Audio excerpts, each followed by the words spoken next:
Hold on to your seats, Chiefs Kingdom, because the storylines around this Kansas City Chiefs dynasty just refuse to slow down.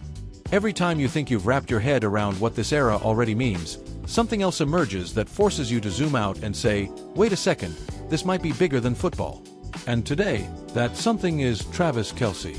Not just Travis Kelce, the tight end. Not just number 87 in red and gold.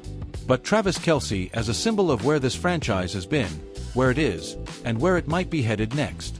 Here in Chiefs Kingdom, we're used to big moments. We're used to pressure. We're used to history unfolding right in front of us. But let me ask you this, and really think about it. How many players in NFL history can dominate a playoff game on Sunday, then turn around and shape the future of sports media by the offseason? From my perspective, that list is incredibly short.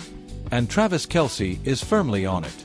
To understand why this moment matters, you have to understand who the Kansas City Chiefs are.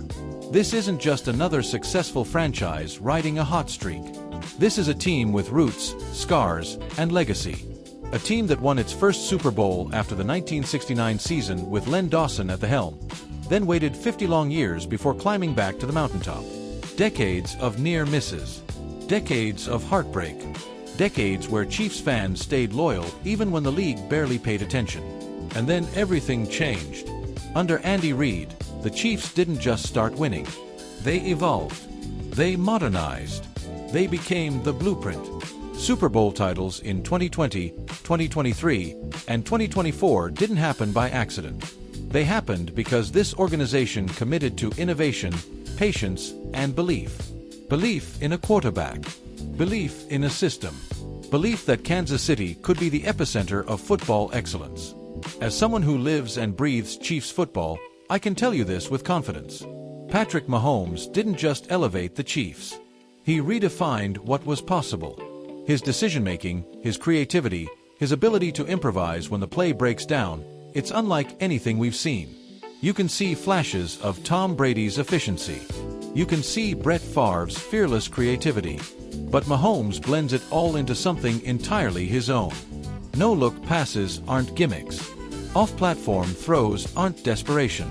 They're tools, weapons, extensions of how his mind processes the game faster than defenses can react. And standing right there with him, snap after snap, has been Travis Kelce.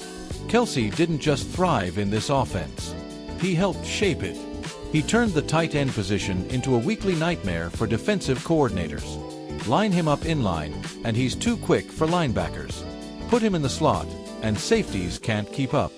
Split him wide, and corners give up size and leverage.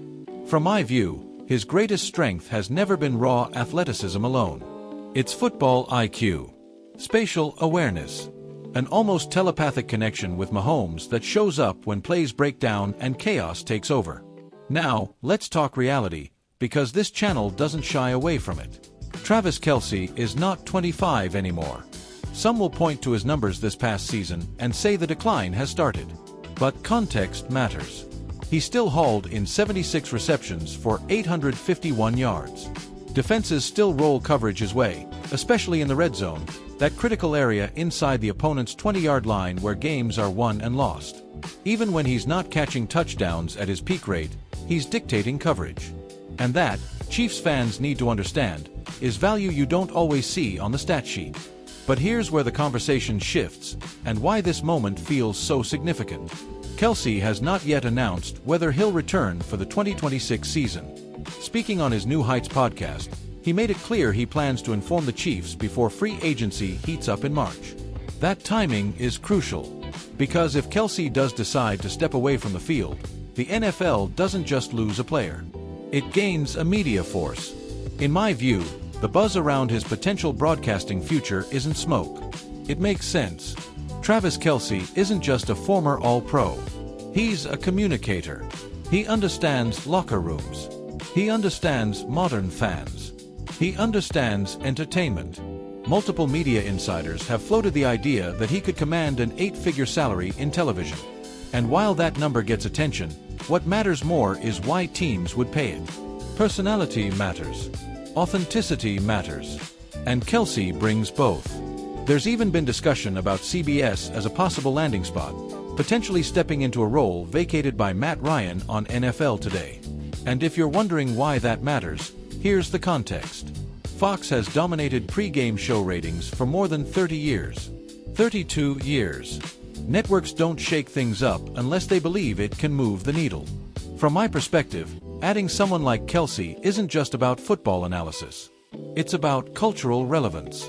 Matt Ryan's own departure from CBS, after being named president of football operations for the Atlanta Falcons, is a reminder of how interconnected this league really is. Life after football looks different for everyone. And Kelce may be staring down that same crossroads right now. So what does all of this mean for the Chiefs on the field? Tactically, Andy Reid's offense has always been about adaptability, motion, spacing, forcing defenses to declare their intentions before the snap. Kelce has been the ultimate chess piece in that system. Losing him would change the playbook, no question. But it wouldn't break it. Mahomes would still be Mahomes. Reid would still be Reid. Players like Isaiah Pacheco, with his violent running style and relentless energy, would continue to set the tone. Young receivers would be asked to grow faster. The offense would look different. Not weaker. Different. On the defensive side, Chris Jones remains the anchor. His ability to disrupt pockets, collapse protections, and force quarterbacks into mistakes is the reason this team stays balanced. In my view, that balance is why the Chiefs have survived roster turnover before and will do it again. And then there's the atmosphere. Gayha Field at Arrowhead Stadium is more than a venue. It's a weapon. One of the loudest environments in all of sports. The Tomahawk Chop echoing across the Midwest. Opposing offenses burning timeouts just to communicate. Chiefs Kingdom doesn't just watch games. We create pressure. We shape outcomes. Rivalries with the Raiders, Broncos, and Chargers aren't just scheduled matchups. They're emotional events. And playoff battles with the Bills and Bengals have already cemented themselves as modern classics. There's also the cultural layer. Travis Kelce isn't just a football player. He's a crossover figure. A pitchman. A personality. Someone who understands how today's athletes connect with fans beyond the game. That's not a distraction. It's evolution. And whether he's catching touchdowns or breaking down film on television, that connection doesn't disappear. So where do we go from here? If Kelce returns for 2026, the Chiefs remain squarely in the Super Bowl conversation. Period. With Mahomes under center, Reid calling plays, and a roster built for January football, another deep playoff run feels not just possible, but expected. If Kelce retires, Kansas City faces change, but not decline. This organization has proven over and over that it can adapt, reload, and stay hungry. One longtime Chiefs fan told me something that stuck. Whether he's on the field or on TV, Travis Kelce is always going to be one of us. And that's the truth. This is Chiefs football. This is Chiefs culture. This is Chiefs Kingdom. A team that wins, evolves, and keeps the NFL world watching. So stay locked in. Stay loud. Stay proud. Because the next chapter, whether it plays out at Arrowhead or on your screen, is coming fast. And one way or another, it's must-see.